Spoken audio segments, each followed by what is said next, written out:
Et pour finir cette émission, c'est Smart Ideas. Je suis ravie de recevoir Diego Magdalena, fondateur de Droit de Regard. Bonjour. Bonjour. Alors pour commencer, mais je vous en prie, pour commencer, les lunettes, c'est cher. Est-ce que c'est pour ça que vous avez créé Droit de Regard? Est-ce que vous pouvez nous en dire un peu plus sur cette entreprise? Alors oui, c'est pour ça qu'on a créé Droit de Regard. Ce qu'il faut savoir, c'est qu'il y a à peu près 15 millions de personnes qui s'équipent de lunettes chaque année en France. Et il y a à peu près la moitié de ces 15 millions de personnes qui sont contraints chaque année de dégrader la qualité des lunettes qu'ils achètent, d'enlever...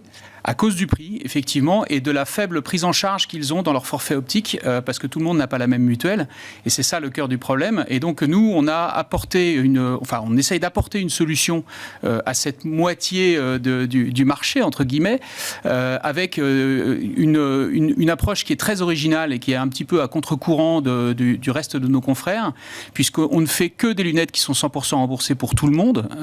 Et donc, dans ce cadre-là, on arrive à embarquer l'ensemble des technologies qui sont issues de la recherche de ces 50 dernières années et qui sont nombreuses et qui permet donc à ces gens-là de ne plus renoncer à ces technologies. Donc 100% des lunettes 100% remboursées. Quelles sont les clés de ce business model du coup ?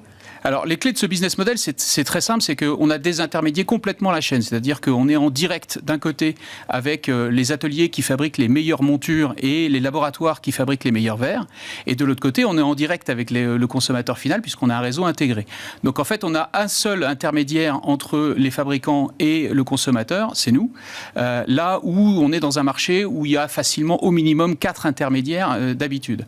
Donc, évidemment, en distribuant de la marge, déjà, on renchérit formidablement le prix des équipements.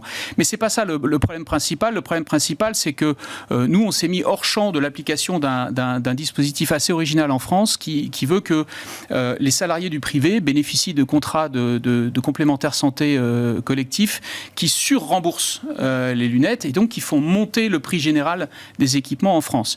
Et donc ça crée un phénomène assez particulier qui est que en France, le marché de l'optique voit une difficulté à démocratiser la technologie. Dans tous les marchés, vous savez, par exemple, quand on a inventé l'ABS, l'airbag ou la direction assistée pour les automobiles, au début, c'était des options qui étaient chères, réservées à certains qui pouvaient se les offrir. Et aujourd'hui, elles sont embarquées dans toutes les automobiles, quel que soit leur niveau de prix. Et bien, ce principe de démocratisation de la technologie, et donc des technologies issues de la recherche depuis 50 ans en matière d'optique, ne se fait pas en France. Cette démocratisation ne se fait pas et Droit de Regard, à travers son modèle de désintermédiation, permet à n'importe qui de réaccéder à ces technologies pour ces lunettes.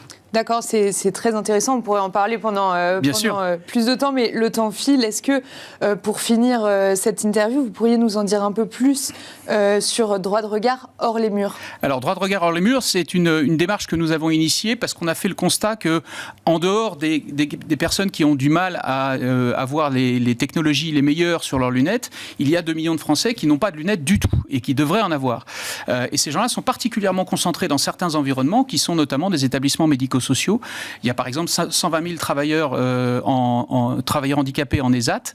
Nous, quand on va dans ces établissements-là, c'est ça, Droit de Regard hors les murs, on constate qu'environ 80% de ces gens-là n'ont pas les lunettes qu'il leur faudrait. Et donc, on a systématisé ce principe d'intervention. Donc, toutes les semaines, nous sommes dans ces établissements pour diagnostiquer finalement les besoins en santé visuelle de ces personnes et leur apporter les solutions qui conviennent en matière de lunettes. Merci beaucoup, Diego Magdalena. Vous êtes le fondateur de Droit de Regard. Cofondateur de Droit de Regard. Merci à vous de nous avoir suivis et on se retrouve très vite sur Bismart pour un nouveau numéro de Smart Impact. À bientôt. Merci beaucoup.